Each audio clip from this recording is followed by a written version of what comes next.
Hi అండి అందరికీ. Welcome back to our channel. This is Aishu. అందరూ ఎలా ఉన్నారు? బాగున్నారా? మన ఛానల్ ఎవరైనా ఫస్ట్ టైం కనుక చూస్తున్నట్టయితే తప్పకుండా సబ్స్క్రైబ్ చేసుకోండి. అలాగే పక్కనున్న బెల్ ఐకాన్ కూడా క్లిక్ చేసుకోండి. ఇక అమ్మ అయితే సేఫ్‌గా యూపీకి అయితే వచ్చేసింది. ఇక మార్నింగ్ అయితే బ్రేక్‌ఫాస్ట్‌లోకి దోస చేసి కొంచెం పులిహోర కూడా చేసుకొని తినేసాము. ఇక నాకైతే పార్సెల్ వచ్చింది. ఇక దాన్ని తీసుకొని వచ్చేసరికి మా అమ్మారిని అయితే ఫుల్‌గా ఏడుస్తున్నాడు. నేను ఎక్కడికి వెళ్ళిపోయాను ఏంటని. ఇక వచ్చాక అయితే ఇంక వాడిని పడుకోబెట్టాను. పడుకోబెట్టేసి నేను కూడా స్నానం చేసేసుకొని ఇక అమ్మనైతే వంట చేస్తుంది. కాకరకాయ కర్రీ. సారీ, కర్రీ కాదండి. ఇది పులుసు. యాజ్ ఇట్ ఈస్ చేపల పులుసులానే ఉంటుంది.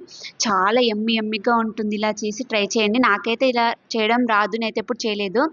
ఇక అమ్మొస్తుంది కదా అని కాకరకాయలైతే తీసుకొచ్చాను ఇలా పులుసు చేపిద్దామని.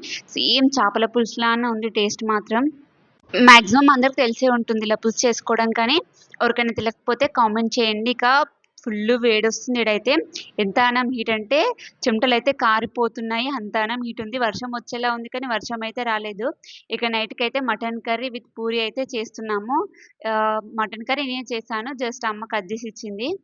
ఇక మా బావ, మా ఆర్యనేమో ఫుల్లుగా ఎంజాయ్ చేస్తున్నారు. ఎందుకంటే మళ్ళీ నెక్స్ట్ డే ఎళ్ళిపోతారు కదా! సో, ఆర్యన్‌తో కాస్త అలా హ్యాపీగా ఆడుకోవాలని ఇక వాళ్ళిద్దరైతే ఆడుకుంటున్నారు. ఇక అమ్మ అయితే నాకు ఇంత ఉడకపోతలో ఎలా వంట చేస్తారేమో అని ఇక అమ్మ అయితే కిచెన్‌లోంచి ఎళ్ళిపోతుంది. ఇక నేనైతే కర్రీ పొయ్యి మీదేసి చిన్న చిన్న పెనం పైన పెట్టేసి ఇంకా పూరి అయితే చేస్తున్నాను. కర్రీ మాత్రం చాలా కుదిరింది. నేనే ఇలా చేసింది ఇంత వచ్చింది అనుకున్నాను. ఇది ఫ్యూచర్ కుక్కర్ కదా! ఒక 10, 5 మినిట్స్‌లో ఉడికిపోయింది మటను. చాలా బావుంది. ఇక నేనైతే అలా టమాటాలు అవి ఏమి ఎయ్యను. జస్ట్ ఆనియన్స్ మనకి ఇంట్లో ఉన్న సామాన్లేసుకొని ఈజీగా చేసేసుకుంటాను. ఇక్కడ కారంతోనే పరేషాన్ నాకసలు. కారం ఎక్కువేస్తే బావ తినడు.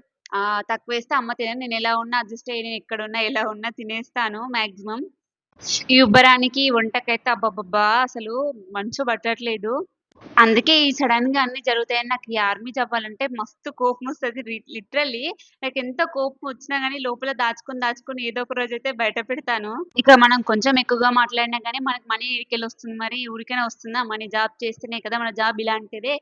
ఇప్పుడిప్పుడే మీరు ఎక్స్‌పీరియన్స్ ఇంకా కావాలి. ఇదేమైనా కొత్తగానా అని అంటాడు కానీ ప్రతిసారి ఇలా చెప్పి నాకైతే భలే బోరొస్తుందసలు.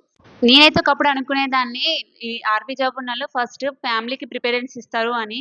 కానీ అస్సలు కాదు. జాబ్ తర్వాతనే ఫ్యామిలీ అనిపిచ్చింది నాకైతే. మా బావ ఎప్పుడు చెప్తూ ఉంటాడు. ఫ్యామిలీ తర్వాతనే ఏదైనా అంటే వాళ్ళ సార్ వాళ్ళు చెప్తారు గదా!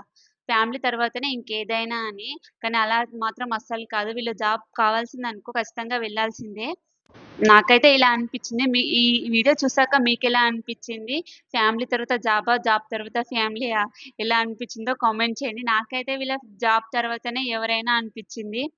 ఇక నాకంటే అలవాటయిపోయింది ఒంటరిగా ఉండడం. కానీ ఆర్యన్‌తో పాటే కొంచెం ఇబ్బంది. వాడు ఇంకెవరైనా వెళ్ళిపోయారనుకో బండి పైన హెల్మెట్ పెట్టుకొని, వైట్ డ్రెస్ ఏసుకొచ్చినా గాని బావ మాక్సిమం వైట్ టీ షర్ట్ ఏసుకున్న వాళ్ళందరిని అమ్మ, నాన్నొచ్చిండు, డ్యాడొచ్చిండని వెళ్ళిపోతూ ఉంటాడు.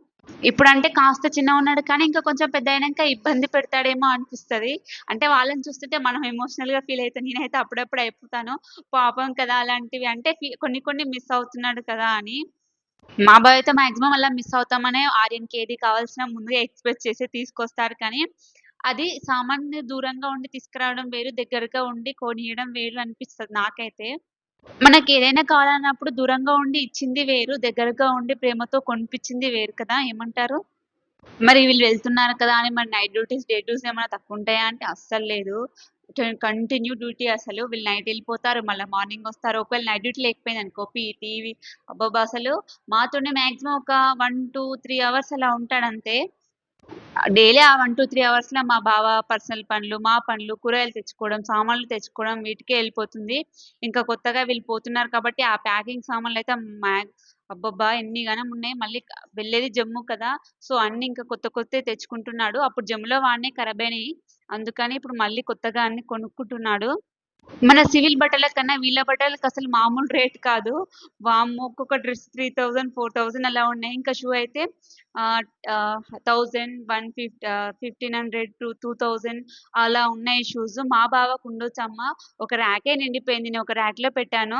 మీకు కావాలంటే ఒక వీడియో కూడా చేస్తాను ఎన్ని షూ ఉన్నాయని. అవన్నీ కౌంట్ చేస్తే ఎళ్తుండొచ్చు. అల్లనే ఒక 50, 60 వేల షూ ఎళ్తుండొచ్చు. అన్నిగనం షూస్ ఎక్కడ చేసుకున్నాడో ఏమో మరి. అంటే ట్రైనింగ్ టైమ్ నుంచి అప్పటి నుంచి ఇప్పటి వరకు మరి దాచుకున్నాడో ఏంటో. మాక్సిమం ఈళ్ళున్న వాళ్ళందరూ అప్పటి నుంచి సామాన్లు. అంటే నాకు కొత్తగా అనిపిస్తది. ఇదేంటి పాత సామాన్లన్నీ ఇన్నే ఉన్నాయా అనిపిస్తది అప్పుడప్పుడు. అమ్మ అయితే ట్రైన్‌లో ఒక్కతే వచ్చింది కదా ధైర్యంగా. ఎలా ఉందమ్మా ఎక్స్‌పీరియన్స్ అంటే చాలా బావుంది. మంచిగా అనిపించింది నాకు. నన్ను చూసుకుంటూ వచ్చిన. ఇంకా అమ్మ వాళ్ళకక్కడ ఒకరు ముస్లిం వాళ్ళన్నారు కానీ అంటే హిందీ వాళ్ళుంటారు కదా! మాక్సిమం ఇక్కడ వాళ్ళు యూపీ వాళ్ళు అలానే ఉంటారు. హిందీతోనే మాట్లాడతారు కదా! సో, వాళ్ళే పరిచయమైనారంట. అమ్మ ఫుడ్ తెచ్చుకుంది. అమ్మ మాక్సిమం ట్రైన్‌లో అయితే తినలేదు. అలా ఉంటుంది కదా ట్రైన్‌లో ఫుడ్. సో, అమ్మ నువ్వు వచ్చేటప్పుడే కుక్ చేసుకో. తినలేవు ఆ ఫుడ్. ఒకవేళ నీకు తినాలనిపిస్తే నేను ఆర్డర్ పెడతాను తీసుకుందువులే అని చెప్పాను. ఇకైతే వాళ్ళు పరిచయమయ్యారంట. అమ్మ తినట్లేదని తింటావా? తింటావా? అని వాళ్ళకు హిందీలో అడిగితే అమ్మ తెలుగులో ఆన్సర్ ఇస్తుందంట. ఇక బావ అయితే ఒక 1 అవర్ ముందెళ్ళాడు అమ్మని తీసుకోవడానికి. ఇక అమ్మ అయితే వేరే వాళ్ళని పరిచయం చేసుకొని వాళ్ళే దింపారంట కింద. అమ్మ చెప్తుంది మీరు రాకముందుకే వాళ్ళే దింపేశారు. పరిచయం చేసుకున్నానని చెప్తుందంట. ఎవరైనా సరే, ఎప్పుడైనా సరే ఇలాంటి చిన్న చిన్న హెల్ప్ చేసినప్పుడు భలే అనిపిస్తది కదా! అమ్మ ఎలా వస్తుందో, ఎలా దిగుతుందో కొద్దిసేపు అవుతుంది కదా ట్రైను అనుకున్నాను కానీ, ఇంకా వేరే వాళ్ళు దించారు కదా! కొంచెం హ్యాపీగానే అనిపిచ్చింది. పర్లేదు మా అమ్మ ఎక్కడికెళ్ళినా రాగలదు మళ్ళీ ఇంటికి అనిపిచ్చింది. అంటే ఇంకెప్పుడైనా ఇన్‌కేస్ మా బావ ఏదైనా పని మీద ఎళ్ళినప్పుడు కూడా, ఇంకా అమ్మ కూడా నా దగ్గరికి రాగలదు అనిపిచ్చింది. నేనొక్కదాన్నైనా వెళ్ళొచ్చు కానీ ఆర్యడు ఇంకొంచెం పెద్దగా అవుతే ఒక 1, 2 ఇయర్స్ అయితే నేనొక్కదాన్నైనా వెళ్ళగలను, రాగలను అనిపిచ్చింది. ఎందుకంటే వీడిని చిన్నోడిని తీసుకొని ట్రైన్‌లో ఎవరంటే ఎవరి దగ్గర వదిలిపెట్టి వెళ్తాం కదా! జస్ట్ వాష్‌రూమ్ కన్నా, కొంచెం ఫుడ్ తినడానికైనా, ఇప్పుడు వాడు పడుకున్నప్పుడు కొంచెం రెస్ట్ తీసుకుందామన్నా అస్సలుండదు. మా ఆర్యన్ ముందే ట్రైన్‌లో అందరిని డిస్టర్బ్ చేస్తాడు. వచ్చినప్పుడు నాకిదే టెన్షన్ వీనితోని. ట్రైన్ జర్నీ టెన్షనేమో గానీ వీనితోనే సగం టెన్షన్ పోతుంది. మళ్ళీ వీడికి బయట ఫుడ్ అస్సలు పడదు. తింటే ఫ్రూట్స్ తప్ప ఇంకా బయట ఏం తినడు. ఒకవేళ తిన్నా మళ్ళీ వెంటనే వామిటింగ్ చేస్తాడు. అలానే లాస్ట్ టైమ్ ట్రైన్‌లో ఫుడ్ ఆర్డర్ పెట్టినప్పుడు కూడా కొంచెం తినిపించాను కానీ, మళ్ళీ వెంటనే వామిటింగ్ చేసుకున్నాడు. ఈసారంటే ఇంక మార్నింగ్ ఎళ్లి నెక్స్ట్ డే మార్నింగ్ రిటర్న్ కదా! ఇంకా ఫుల్ డేకైతే ఇంకా వంట చేసుకొని వెళ్ళాలి. లేదంటే చాలా ఇబ్బంది పడిపోతాము. ఇంకా మనకొచ్చి రానిదితోని కష్టాలు పడాల్సిందే. నా మైండ్‌లోనేమో ఇవన్నీ ఆలోచనలుంటాయి. ఏం చేయాలి? ఇంటికెళ్ళాక ఎలా ఉండాలి? ఏంటి? ఏదైనా కావాలన్నా కానీ ఎవరిపైనైనా డిపెండ్ అవ్వాల్సొస్తది. అవన్నీ ఉంటాయి. మా బావకేమో అలాంటి ఆలోచనలేముండవి. ఏమన్నా కావాలన్నా బయటకెళ్ళి తెచ్చుకోవాలి అది ఇది అని చెప్తాడు.